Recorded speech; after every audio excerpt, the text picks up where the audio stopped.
14 का चुनाव, 19 का चुनाव, 24 का चुनाव जवाहरलाल नेहरू नहीं आ रहे हैं, विपक्ष आ रहा है, कांग्रेस आ रही है। 100 साल आप चुनाव जीतेंगे लेकिन नेहरू को फिर भी वहां खड़ा पाएंगे, क्योंकि अथॉरिटेरियनिज्म के खिलाफ पार्लियामेंट्री डेमोक्रेसी के प्रतीक हैं नेहरू। वो ढाल हैं, वो रक्षा कवच हैं। और मैं आपको बताऊं, हमारे नड्डा साहब ने जेपी का उद्धृत किया और मुझे अच्छा लगा कि जयप्रकाश जी ने जब इंदिरा जी को, वो इंदू लिखा करते थे, जब चिट्ठियां लिखी ना इमरजेंसी के दौरान, तो नेहरू को इन्वोक किया। I am writing to you in the name of your father Jawaharlal Nehru. वो ऐसे व्यक्ति थे, जब उनकी आलोचना नहीं होती थी तो छद्म नाम से अपनी आलोचना स्वयं करते थे। तो मैं क्या कहूं, जयप्रकाश जी का कश्मीर पर जो नेहरू जी को चिट्ठी थी या इंदिरा जी को चिट्ठी थी, अगर वो चिट्ठी आज मनोज कुमार झा अपने नाम से कॉपी पेस्ट करके लिख दे, तो सर शाम तक मैं टेलीविजन डिबेट में विलेन बन जाऊंगा। मेरे पर यूएपीए लगे ना लगे, सांसद हूं शायद ना लगे, लेकिन बहुत तरह की तोहमत लगेगी।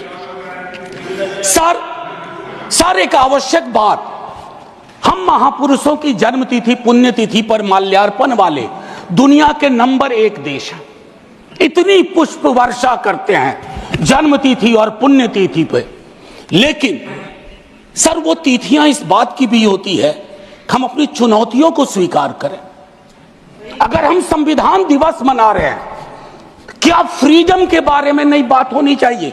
दोनों तरफ ऐसी बातें हो रही हैं, मेरी कमीज सफेद, तुम्हारी कमीज गदली। अरे साहब, संविधान की कमीज देख लो, वो गदला ना हो, उस पे दाग ना पड़े।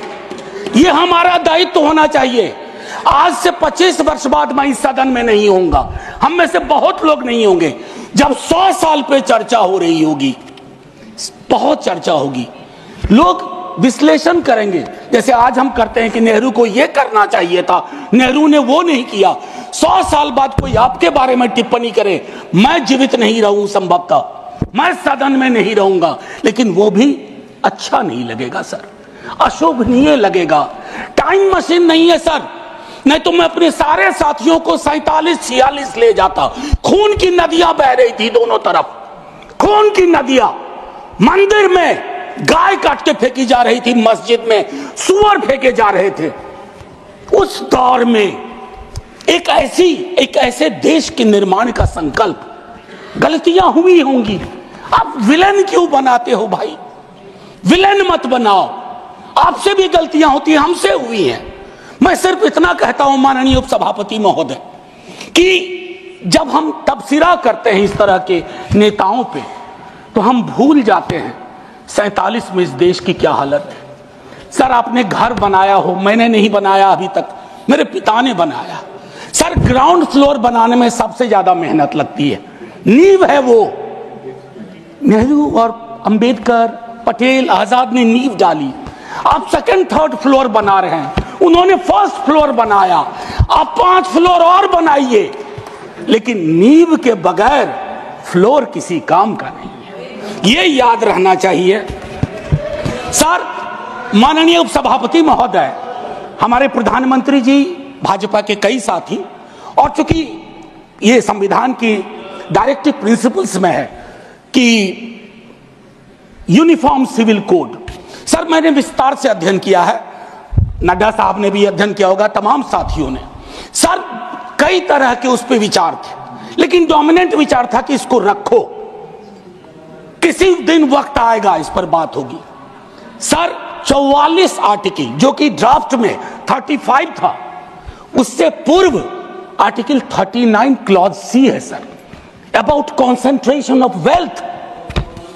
इनकम इनइक्वालिटी का इस देश में जो आलम है, हम टाइम बॉम्ब पे बैठे हुए हैं, टाइम बॉम्ब है ये, और ये सबको इंपैक्ट कर रहा है, ना सिर्फ गरीब मजलूम वर्गों को, मध्यम वर्ग को।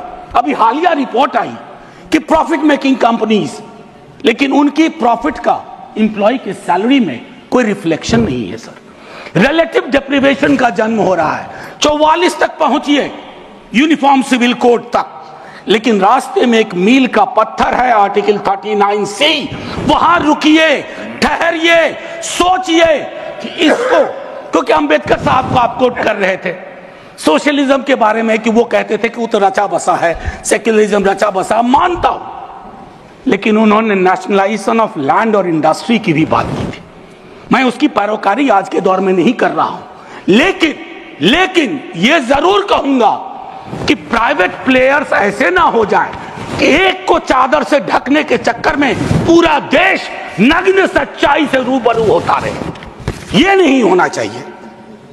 अब सर, मैं एक बात कहता हूं, आज जब मैं यहां बोल रहा हूं, इस देश के किसी न किसी कोने में सीवर से एक आध डेथ हो चुकी होगी। सीवर में उतर करके खुदाई चल रही है इस देश में, कई जगह खोदे जा रहे हैं। एक खुदाई हम सब सांसद मिलके करें। वो जो सेप्टिक टैंक और सीवर में उतर करके जहरीली गैस से मरने वाले लोग, ये कौन है? ये हम एक हैं तो सेफ है में नहीं आते, ये हमारे हिस्सा नहीं है, इसी समाज का हिस्सा है। हां, ये अव्वल बात है कि हमारी जातिगत सीढ़ी नुमा पदानुक्रम में वो नीचे आते हैं, उन पर गौर थोड़ा हम कम करते हैं। ये नहीं होना चाहिए।